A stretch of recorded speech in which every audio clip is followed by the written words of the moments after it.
Dicen que nada mejor que mirar al pasado para dirigirse. La herencia no es algo a lo que recurren las marcas por meras cuestiones de marketing.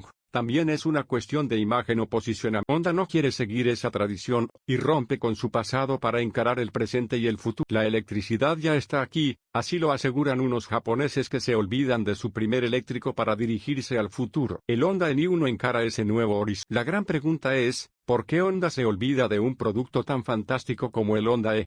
Allá por el 2020, poco antes de que el mundo entrase en crisis por una pandemia mundial, los japoneses presentaron. La gran pregunta es, ¿por qué Honda se olvida de un producto marcado claramente por su imagen? Había mucho más que destacar de él como su interior o su carácter urbano. Era un gran coche, pero como eléctrico presentaba serias dudas que lo han hecho pasar por el mercado con más pena que no se ha vendido, y eso ha obligado a Honda a hacer borrón. Quizá era demasiado novedoso. No sé, posiblemente. Lo más probable es que llegara demasiado pronto, y con muchas carencias en el apartado mecánico. Su precio tampoco. Lo que sí está claro es que hoy los compradores buscan otros formatos de compra. Los SUV dominan todos los segmentos del mercado, y es ahí donde vemos cómo las ventas de eléctricos crecen rápidamente, aunque no tengan tanto sentido como uno. Las cifras dicen que los SUV eléctricos poco o nada favorecen a la sostenibilidad, pero ahí están los datos para desmontar la tela. Seguro que la imagen del N1, el nombre tiene mucha tela.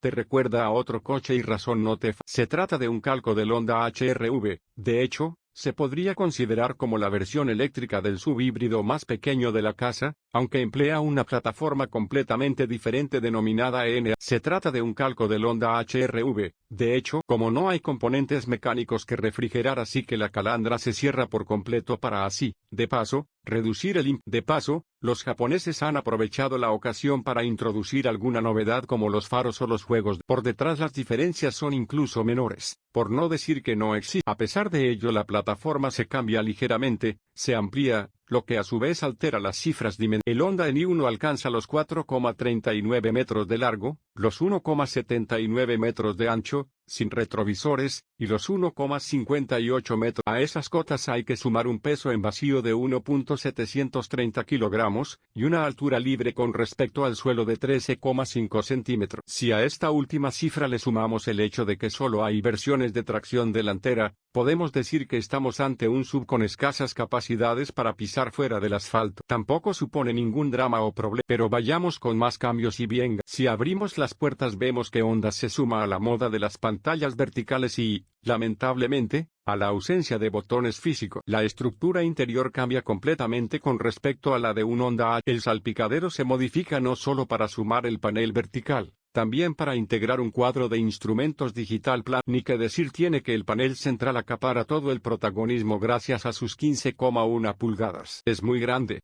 transmite mucha calidad de imagen y su manejo, como no podía ser de otra manera para ser Honda, es realmente sencillo. Como suele ser habitual en Honda, el equipamiento de serie es mucho mayor. La casa propone dos niveles diferentes, elegancia. En el acabado base tenemos elementos como el cargador inalámbrico, asientos delanteros calefactables y eléctricos, las dos pantallas, conectividad para dispositivos móviles, cámara de aparcamiento. En el acabado base tenemos elementos como el cargador inalámbrico, así en la versión superior sumamos techo solar, cámara de 360 grados, volante calefactable y portón trasero. Como puedes comprobar son niveles muy completos aunque, como es normal, demasiado cerrados.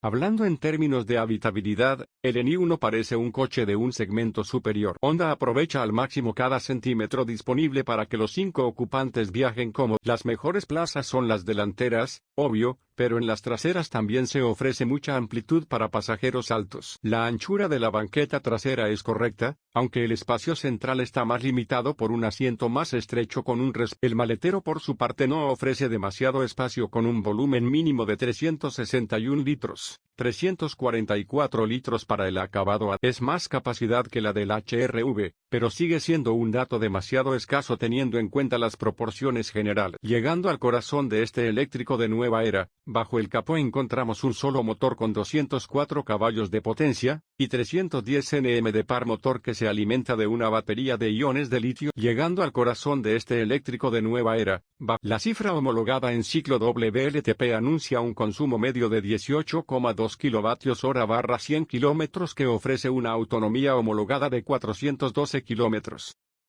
La cifra homologada en ciclo WLTP anuncia para la recarga se opta por alimentadores que cargan hasta 78 kilovatios en corriente continua, y hasta 11 kilovatios en corriente. Eso quiere decir que carga del 0 al 80% en 45 minutos, y que en una toma de 11 kilovatios emplea 6 horas en recuperar toda la vida. Los eléctricos basan su existencia en de poco o nada sirven datos como la aceleración o la velocidad punta al hablar de ellos cuando lo que se pretende es llegar lo más lejos posible en cada desplazamiento. A cada nuevo lanzamiento vemos mejores cifras homologadas, tanto de consumo como de autonomía, y es ahí donde tenemos que fijarnos para evaluar si un coche eléctrico es realmente válido o no. Ya te adelanto que el ENI1 es de los más válidos que he conducido hasta la. Estamos de acuerdo que 412 kilómetros de rango homologado no son muchos kilómetros, pero si la cifra homologada se acerca a la real podemos decir que hablamos de un buen dato, no excelente, pero sí, hay que tener en cuenta que esta prueba versa sobre una primera toma de contacto bastante completa, pero toma de contacto al fin y al. En ella hemos hecho un recorrido de apenas 70 kilómetros, principalmente por carreteras secundarias, 70%, urbanas, 20%, y pequeños tramos de autopistas, 10, es decir, tramos corrientes y muy similares a los que el ENI1 se tendrá que enfrentar en su día a día.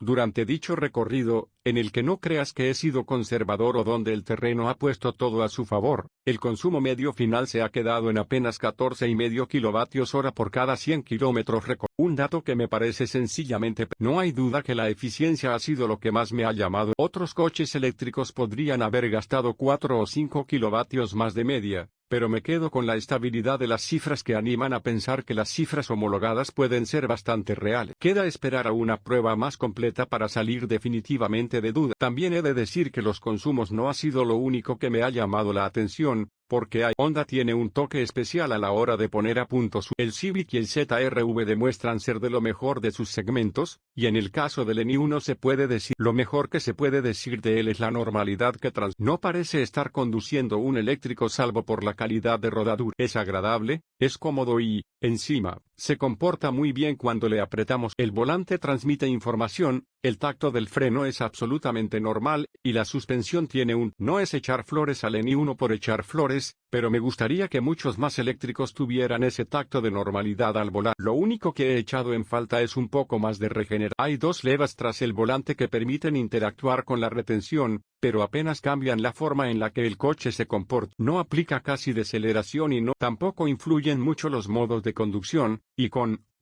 la entrega es buena desde el programa más conservador, y ese es el más recomendable para circular ya que configura el resto del coche para ahorrar siempre que sea. A nivel dinámico cuesta encontrarle. He de reconocer que me ha gustado bastante. Es un coche eléctrico bastante competente, puede que no sea la solución única para una familia, pero como coche de apoyo para el día a día, y algún escarceo cercano fuera del radio doméstico cumple perfecto. Es un coche eléctrico bastante competente. Una batería un poco más grande habría permitido poder rodar más kilómetros, pero también es cierto que el peso habría crecido y, también, el precio, algo que sin duda es lo menos destacado de este primer sub. Ahora viene el que, probablemente, sea el peor dato y el mayor pecado de este Honda ENI1, teniendo en cuenta que el baremo lo coloca Tesla con dejando a un lado la calidad, que no es equiparable a la del japonés, podemos encontrar un Model Y desde apenas 46,490 €. Una tarifa alta, pero razonable si tenemos en cuenta que el ENI1 se ofrece entre los 50,400 y los 53,400 €. Sinceramente, me parece una cifra demasiado alta si tenemos en cuenta otras opciones dentro de la categoría. Los japoneses se lanzan otra vez a la aventura eléctrica con un producto que si bien no enamora tanto por su presentación como el Honda E, convence mucho más en la parte. El ENI1 muestra buenos datos, y todo el mejor hacer de una casa que ha elevado notablemente la calidad de sus coches en su último. Cómodo, bien acabado, con un equipamiento muy completo y con buenos datos de rendimiento.